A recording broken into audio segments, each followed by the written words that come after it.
කොහොමද යාළුවනේ අදත් ඔයාලා හැමෝම ආයුබෝවන් කියලා පිළිගන්නවා අපේ සිංහල මෝරු YouTube channel එකට. ඉතින් අදත් මම ඔයාලා වෙනුවෙන් අරගෙන ආවා පටන් ගත්ත විනාඩියේ ඉඳලම කිසිම කම්මැලිකමක් නැතුව thrill එකේ බලන්න පුළුවන් අති සුපිරිම ගණයේ මූවි එකක්. ඒ තමයි action adventure thriller කියන කැටගරි වලට අයිති The Hunt කියන කොරියන් මූවි එක. ආරාධනා කරනවා ඔයාලා හැමෝටම මේ ෆිල්ම් එකේ ස්ටෝරි එක අවසාන විනාඩිය දෙකම බලන්න එන්න කියලා. ඒ වගේම තමයි තාමත් අපේ channel එක subscribe කරන්න මග ඇරුණු කෙනෙක් ඉන්නවා නම් දැන්ම channel එක subscribe කරලා එහා පැත්තේ තියෙන bell icon එකත් on කරලා තියාගන්න කියලා ආදරෙන් මතක් කරනවා. එහෙනම් අපි කෙලින්ම මූවි එකේ ස්ටෝරි එක පැත්තට යමු. ඉතින් ෆිල්ම් එක පටන් ගද්දිම අපිට පෙන්වන්නේ සුසෑන් කියන වයසක ගෑනු කෙනාව. එයා මේ වෙලාවේ පාළුවට ගියපු පතල් භූමියක් ළඟට එනවා එයාගේ පුතා වෙනුවෙන් කෑම එකක් තියන්න. ඒකට හේතුව තමයි සුසෑන්ගේ පුතා මීට අවුරුදු ගානකට කලින් මේ පතල ඇතුලේ සිද්ධ වුණ දරුණුම අනතුරකින් මිය ගිහිල්ලා. හැබැයි අම්මා කෙනෙක් විදියට මෙයා තාමත් ඒක පිළිගන්න ලෑස්ති නැහැ. එයා හිතනවා පුතාගේ ආත්මය වෙනුවෙන් හරි මෙහෙම කෑම එකක් තියලා යන එක හොඳයි කියලා. ඇත්තම කියනවා නම් Tamanට හිටපු එකම පුතා නැති වුණාට පස්සේ මෙයාගේ මුළු ජීවිතේම කඩාගෙන වැටුණා. එයා නොකවනොබී මාරම දුකෙන් තමයි මේ වෙද්දිත් කාලය ගත කරන්නේ. ඉතින් සුසෑන් කෑම එක තියලා ආපහු යන්න හදද්දිම එකපාරටම පතල පැත්තෙන් ගල් පර්වත වගේක් කඩාගෙන වැටෙන සද්දයක් ඇහෙනවා. එයා ඉක්මනටම ඒ ළඟට ගිහිල්ලා බලද්දි දකින දේත් එක්ක හොල්මන් වෙලා යනවා. මොකද සුසෑන් දකිනවා ඒ ගල් කැට අතරේ රත්තරන් පාටින් දිලිසෙන මහා අමුතු ගල් වර්ගයක් තියෙනවා කියලා. මේකත් එක්ක මෙයා හිතනවා මේ කන්ද යට මහා රත්තරන් ආකාරයක් හැංගිලා ඇති කියලා. සුසෑන් කරන්නේ ඉක්මනටම මේ ගැන ගමේ ඉන්න දොන් කියන පොලිස් නිලධාරියාට දැනුම් දෙනවා. කොහොමරි දොන් කියන පොලිස් නිලධාරියාත් මේක දැනගත්තට පස්සේ මේ ස්ථානය පරීක්ෂා කරන්න කියලා ටික වෙලාවකින් එනවා.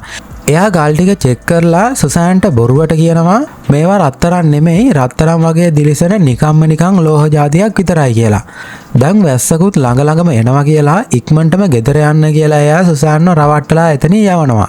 හැබැයි දොන් මේ විදියට සම්පූර්ණම බොරුවක් තමයි කරන්නේ.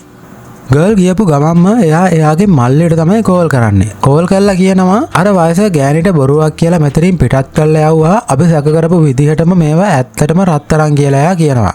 පැය කිහිපයකට පස්සේ දොන්ගේ මල්ලි පතල් ගබන උපකරණත් අරගෙන තවත් කට්ටියක් එක්ක මෙතනට එනවා රත්තරන් ටික අරගෙන කෝටිපතියෝ වෙන්න කියලා හිතාගෙන. ඔය අතරේ ෆිල්ම් එකේ අපට ඊළඟට පෙන්වන්නේ සොන් කියන වයසක දඩයක්කාරයව. මෙයා කැලේ ඇතුලේ සත්තු දඩයම් කරන දක්ෂ දඩයක්කාරයෙක් වුණාට මෙයාට මේ වෙද්දි ප්‍රශ්නයක් තියෙනවා රැයට නිින්ද යන්නේ නැති. එයාට මාරම භයානක හීන පේනවා. සොන්ගේ දුවත් මේ හින්දාම මාරම බයකින් තමයි ඉන්නේ. ඇත්තරම මීට අවුරුදු ගානකට කලින් මෙයා වැඩ කරලා තියෙන්නේ අර පතලෙමයි. එතනදි සිද්ධ වුණ අනතුරකින් සොන්ගේ හොඳම යාළුවා මැරුණා. මට එදා මගේ යාළුවව බේර ගන්න තිබ්බ කියලා සොන් තාමත් Tamanටම චෝදනා කරගන්නවා. මේ වෙලාවෙත් සොන් ඒ ගැන කල්පනා කර ඉද්දී එයාගේ දුව මෙයාව කාර් එකකට දාගෙන මෙතනින් එක්කගෙන යනවා මෑන්ගේ හිත හදන්න කියලා හිතාගෙන. දැන් යන ගමන් ඉද්දී අපට පෙන්නනවා සොන් එයා ළඟ තියෙන පොඩි ගර්ල් කෙනෙක්ගේ ෆොටෝ එකක් දිහා බලාගෙන ඉන්න විදිය.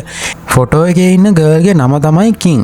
සොන් එයාට සලකන්නේ තමන්ගේම මිනි බිරියෙක්ට වගේ. හැබැයි මෙයාලා අතරේ කිසිම ලේනෑකමක්වත් නැහැ. ඒ කිම්ට ඉන්න එකම නෑයා තමයි එයාගේ ආච්චි. ඒ කියන්නේ ෆිල්ම් එක මුලදීම අපට පෙන්නපු අර සුසෑන්. ඉතින් දැන් දුවත් එක්ක ගමන ගිහිල්ලා ආවට පස්සේ සොන් කෙලින්ම යන්නේ අර කිම්ව හම්බෙන්න. කිම් මේ වෙද්දි උසස් පාසලක ඉගෙන ගන්න ගර්ල් කෙනෙක් වුණාට එයාට තාමත් තියෙන්නේ පොඩි ළමයෙක්ගේ වගේ බොළඳ මනසක්. කොහොමරි ගමේ ඉන්න චණ්ඩියෝ සෙට් එකක් මේ වෙලාවේ ගර්ල්ට විහිළු කරද්දී සොම් ගර්ල්ව බේර ගන්න යන්න හැදුවත් කවුරුත් නොහිතපු විදියට කිම් තනියම ඒ චණ්ඩින්ට දිගට හරහාට පහර දීලා උන්න පැත්තකට විසීම කරලා දානවා. කොල්ල සෙට් එකක් එක්ක තනියම ෆයිට් කරන්න තරම් ගර්ල්ට මාරම හයියක් තමයි තියෙන්නේ. ඒකෙන් පස්සේ එදාම හවස සොන් ආපහු පාරක් දඩේමේ ගියාට පස්සේ එයා දකිනවා විශාල පතල් බඩු වගේකුත් උස්සගෙන කැලේ පැත්තට යන සෙට් එකක්. ඇත්තටම ඒ අර දොන් කියන පොලිස් නිලධාරියාගේ මල්ලි වගේම එයාගේ කට්ටිය. එයාලා මේ වෙලාවේ පතල ළඟට ගිහිල්ලා රත්තරන් දකලා මාරව විදියට සතුටු වෙනවා. හැබැයි මේ සද්දෙට අර සුසානුත් ආපහු වතාවක් මෙතනට එනවා මොකක්ද කියලා බලන්න. මේක දකින්නවත් එක්කම එයාට තේරුම් ගන්නවා දොම් පොලිස් නිලධාරියා Tamanට බොරුවක් තමයි කියලා තියෙන්නේ කියලා. එයා කෑ ගහන්න පටන් ගන්නවා මේවා මට අයිති රත්තරන් ඒ හින්දා මට බාර දීපල්ලා කියලා. හැබැයි ඒකට අර සෙට් එක කියන්නේ රත්තරන් හොයාගත්ත කෙනාට නෙමෙයි අයිති ඒවා අයිති කරගන්න කෙනාට තමයි අයිති වෙන්නේ කියලා.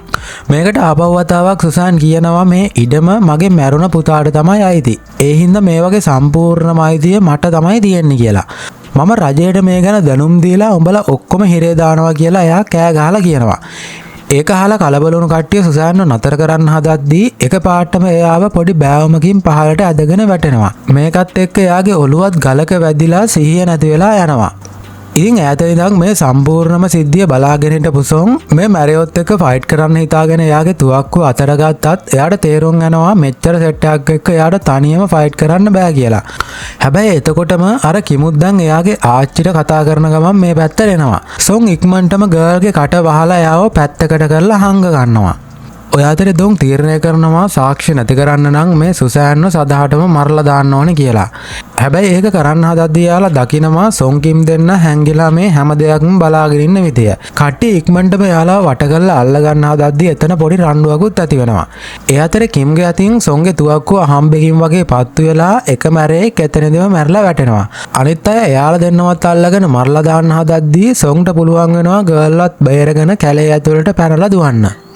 ඉතින් සොන් හොඳටම දන්නවා මේ මැරෝ සෙට් එක තමන්ලව මරණකල් මේ විදිහට පස්සෙන්ම පන්නගෙන යනවා කියලා. එයා ඉක්මනට මුලින්ම තනකින් හැංගිලා කොළ කෑල්ලක් අරගෙන ඒකේ ලියනවා මේ කැලෙන් එළියට යන්නේ කොහොමද කියලා. ඊට පස්සේ ඒක කිම්ගේ අතට දීලා කියනවා ඔයා ඉක්මනටම කැලෙන් එළියට දුවලා පොලිසියට යන්න කියලා. පොලිසිය කට්ටියට මේ ගැන දැනුම් දීලා ඉක්මනටම යාලාව මෙතනට එක්කගෙන එන්න කියලා තමයි එයා කියන්නේ. කිම් ඉක්මනටම කොළ කෑල්ලත් අරගෙන එක පැත්තකින් දුවලා යද්දී සොන් කරන්නේ අනිත් මැරයන්ගේ අවධානය වෙනස් කරලා එයාලව මුලා කරන්න හිතාගෙන අනිත් පැත්තට දුවගෙන යනවා. මේ වෙලාවේ දොන් කේන්තියෙන් එයාගේ කට්ටියට කෑ ගහනවා අර දෙන්නවා කොහොම හරි හොයලා මරලා දාපල්ලා කියලා. කෙක් හරි බේරුණොත් අපිට ඔක්කොටම හිරේ යන්න වෙයි කියලා එයා කියනවා. හැබැයි මෙයාලා දැනගෙන හිටියේ නැහැ මේ විදියට එයාලා පස්සෙන් පන්නන්නේ කැලේ ගැන හොඳටම දන්න ප්‍රවීණ දඩයක්කාරයෙක් කියලා. ඉතින් ඔය විදිහට ටික වෙලාවක් සොන්ගේ පිටිපස්සෙන් පැන්නුවට පස්සේ අවාසනාවකට වගේ මැරෝ සෙට් එකට පුළුවන් වෙනවා මෙයා හැංගිලා ඉන්න තැන හොයාගෙන එයාගේ ඔළුවට පාරක් දීලා සිහිය නැති කරලා දාන්න. ඒකල්ලා දොන් කරන්නේ එක මැරයෙක්ගේ අතට තුවක්කුවක් දීලා මෝ ඉවරයක් කරලා දාලා ඉක්මනටම වරෙන් කියලා එතනින් යනවා. කොහොම හරි මේ මැරයා සොන්ට වෙඩි තියන්න හදද්දිම සොන් සිහිය ආවා වගේ රඟපාලා එක පාටම ලොකු ගලක් අරගෙන ඒකෙන් අරුගේ ඔළුවට ගහලා ඌටත් සිහිය නැති කරලා දානවා. ඒකල්ලා උගේ තුවක්කුවත් අරගෙන ඉක්මනටම එතනින් දුවලා යනවා.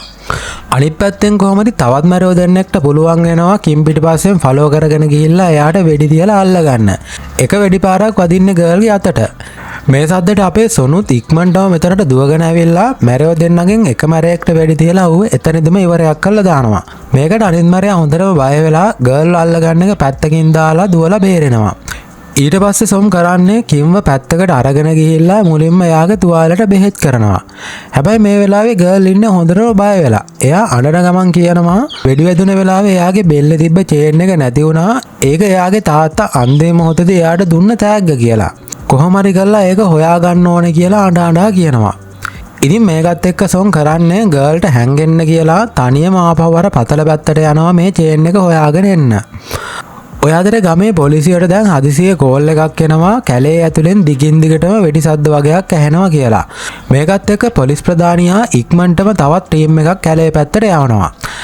කැලේ ඇතුලේ දැන් සොන් ආපහු පාරක් අර මැරෙව ඉන්න තැනට කඩාගෙන පැනලා එතනින් එක ආයුධයක් උදුරලා ගන්නවා. මොකද සොන් දැනගෙන හිටිය අර චේන් එක දැන් තියෙන්නේ දොන් ළඟ කියලා. එයා තුවක්කුව දික් කරලා දොන්ට කියනවා චේන් එක දැන්ම බාර දීපන් කියලා. හැබැයි දැන් අනිත් පැත්තට දොන් ළඟ මැරෝ සෙට් එකත් වෙඩි තියන්න පටන් ගත්ත හින්දා සොන්ට සිද්ධ වෙනවා ටික වෙලාවකට පිටිපස්සට යන්න. මේකත් එක්ක ගඟයිනේදී දරුණුවටම වෙඩි හුමාරුවක් ගිහිල්ලා සොන්ගෙත් එක අතකට වෙඩි පාරක් වදිනවා.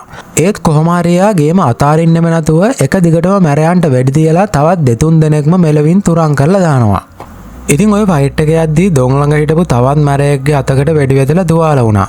තුවාල වුණ කෙනා ගැන බලන එක බරක් හින්දා දොන් කරන්නේ කිසිම දයාවක් නැතුව ඒ ගාඩට වෙඩි තියලා එතනදිම ඉවරයක් කරලා දානවා. ඇත්තටම රත්තරන් වලට තියෙන ආසාව හින්දා තමයි මෙයාට මනුෂ්‍ය ජීවිතත් මේ විදිහටම වැඩක්ම නැති වෙලා ගිහිල්ලා තියෙන්නේ. ඔය අතරේ අපේ සොන් ලේත් පෙරාගෙන ආපෞසරයක් සොන්ට ඉන්න කිව්ව තැනට යනවා එයාත් එක්ක පැනලා යන්න කියලා හිතාගෙන. හැබැයි මේ වෙද්දි කිම් ඉන්න කියපු තැන නැහැ. මුලින්ම සොන් මේකට බය වුණත් එයාට පුළුවන් වෙනවා ටික වෙලාවක් සර්ච් කරාට පස්සේ ආපෞසරයක් ගර්ල් හොයාගන්න. එයා ඉක්මනටම ගර්ලුත් අරගෙන එතනින් යන්න පිටත් වෙනවා වගේම ඒත් එක්කම අපට ෆ්ලෑෂ්බැක් එකකින් අතීතයේ සිද්ධ වුණ සිද්ධියක් ගැන පෙන්නනවා. ඇත්තටම එදා අවුරුදු ගානකට කලින් සිද්ධ වුණ පතල් අනතුරේදී සොන්ගේ හොඳම යාළුවා එයාගේ ජීවිතේ පූජා කරලා තියෙන්නේ සොන්ව බේරගන්න. යාළුවා මැරෙන්න කලින් අන්තිමට ඉල්ලීමක් කරලා තියෙනවා එයාට ඉන්න එකම දුව බලා ගන්න කියලා. ඔන්න එතකොට තමයි මෙතන තියෙන රහස මොකක්ද කියන එක එළි වෙන්නේ. මේ කිම් කියන්නේ සොන්ගේ ජීවිතේ බේරලා එදා මැරිලා ගියපු ඒ හොඳම යාළුවාගේ දුව. ඒ වගේම අර කෑම අරන් ආපු සුසෑන් තමයි ඒ යාළුවාගේ අම්මා. සොන් මෙච්චර කාලයක් කිම්ට තමන්ගේම මිනිබිරියකට වගේ සලකලා තියෙන්නේ එදා තමන් වෙනුවෙන් ජීවිතේ පූජා කරපු යාළුවාගේ අන්තිමටම වුණ පොරොන්දුව ඉෂ්ට කරන්න ඕන හින්දා. ඉතින් එදා රෑ වෙනවත් එක්කම දරුණුවටම වහින්න පටන් ගත්ත හින්දා අපේ දෙන්නට ඉක්මනටම කැලෙන් එළියට යා ගන්න බැරි වෙනවා. ඒ වගේම තමයි අවාසනාවකට වගේ මැරව සෙට් එකට ආපෞසරයක් මෙයාලව හම්බ වෙනවා. දොංගෙ සෙට් එක අපේ දෙන්නව වට කරලා අල්ලගෙන මුලින්ම කිම්ගේ ඔළුවට පොල්ලකින් පහර දීලා එයාට සිහිය නැති කරලා දානවා. කොහොම හරි මේ සිද්ධිය බලාගෙන හිටපු සොන්ට මාරම යක්ෂාවේශ වෙනවා. එයා පිහියකුත් අරගෙන අර මැරයන්ව තිරිසන්නු වගේ කපලා දාන්න පටන් ගන්නවා. මේ විදිහට මෙයාගේ දරුණු ස්වරූපය දැකලා දොන් පවා දැන් දුෂ්ණීම් භූත වෙලා යනවා. කොහොම හරි ඒ විදිහට මැරව සෙට් එකෙන් කිම්ව බේරගත්තට පස්සේ සොන් එයාවත් උස්සගෙන ඊළඟට හැංගෙන්න යන්නේ අර පරණ පතල ඇතුළට. එයා ළමයාව ආරක්ෂිත තැනකින් තියලා දොන්ව සදාටම ඉවරයක් කරලා දානවා කියලා හිතාගෙන ආපහු කැලේ පැත්තට එනවා. හැබැයි දොන්ගේ මල්ලි වගේම දොන් එකතු වෙලා දැන් සොන්ට උගුලක් අටවලා එයාට දරුණු විදියට පහර දීලා කෙලින්ම කන්දෙන් පහළ තියෙන මහා දියැලට තල්ලු කරලා දානවා. මෙයාලා හිතන්නේ මේ විදියට කරලා සොන්ව මරලා දැම්මා කියලා. හැබැයි ටික වෙලාවකින් වතුරෙන් උඩට ආපු සොන්ට බලුවන් වෙනවා එයාට තියෙන අන්තිම ශක්තිය පාවිච්චි කරලා දොන්ට වගේම එයාගේ අනිත් කෙනාටත් වෙඩි තියලා සදාටම ඉවරයක් කරලා දාන්න. ඒ අතර කැලේ පැත්තට එන්න පිටත් වුණු පොලිස් නිලධාරීන් සෙට් එකක් දැන් මෙතනට එනවා. එයාලා දකිනවා මැරුණ කට්ටියගේ මිනී වගේම අර මුල්ම වතාවේ සොන්ගේ අම්මට හම්බ වුණ රත්තරන්. පොලිස් ප්‍රධානියට තේරුම් යනවා මේ රත්තරන් ගන්න ආපු දූෂිත පොලිස් නිලධාරීන් කට්ටියක් හින්දා තමයි මේ ප්‍රශ්නේ ඇති වෙලා තියෙන්නේ කියලා. එයා යාගේ අනිල්ධාරීන්ට කියනවා ඉක්මනටම කැලේ පරීක්ෂා කරලා මේකට වග කියන්න ඕන හැමෝම අත්අඩංගුවට ගන්න කියලා. අනිත් පැත්තෙන් දොන්ව මරලා දැම්මට පස්සේ සොන් ආපෞසරයක් පතල ළඟට එනවා කිම්වත් අරගෙන ඉක්මනට මෙතනින් පැනලා යනවා කියලා හිතාගෙන. හැබැයි දැන් දොන්ගේ මල්ලි මග රැකගෙන බලාගෙන ඉඳලා සොන්ට මාරම විදියට පහර දෙන්න පටන් ගන්නවා. දෙන්න අතර විනාඩි ගාණක්ම ෆයිට් එක ගිහිල්ලා අපේ සොන්ට නැගිට ගන්නවත් බැරි වෙන විදියට ඇදගෙන වැටෙනවා. ඊට පස්සේ දොන්ගේ මල්ලි තුවක්කුවත් අරගෙන පතල ඇතුලේ ඉන්න ගර්ල්ව මරන්න හදද්දී තුවාල වෙලා ඉන්න සොන් ඒකට ඉඩ දෙන්නේ නැතුව පොරගේ කකුල තදින්ම අල්ල ගන්නවා. ඊට පස්සේ ආයෙත් මෑන් දිගට හරහාට පහර දෙන්න පටන් ගත්තට පස්සේ සොන් කරන්නේ එයාගේ කකුලට පිහියකින් අනිනවා. මේකට මල පැනපු දොන්ගේ මල්ලි ඊළඟට කරන්නේ කෙලින්ම තුවක්කුව අරගෙන සොන්ගේ පපුවටම වෙඩි තියනවා පපුව පසාරු කරගෙන යන්න. ඉතින් තමන්ගේම මිඩිබිරීට වගේ ආදරය කරපු කිම්ව බේර ගන්න තමයි සොන් ඒ විදිහට එයාගේ ජීවිතය පූජා කරන්නේ. කොහොම හරි ඊළඟට දොන්ගේ මල්ලි අර අසරණ කිම්ටත් වෙඩි තියන්න හදද්දී ගර්ල්ගේ වෙලාවට එක පාට මෙතනට අර ප්‍රධාන පොලිස් නිලධාරියා ඇතුළු කණ්ඩායම කඩාගෙන පනිනවා.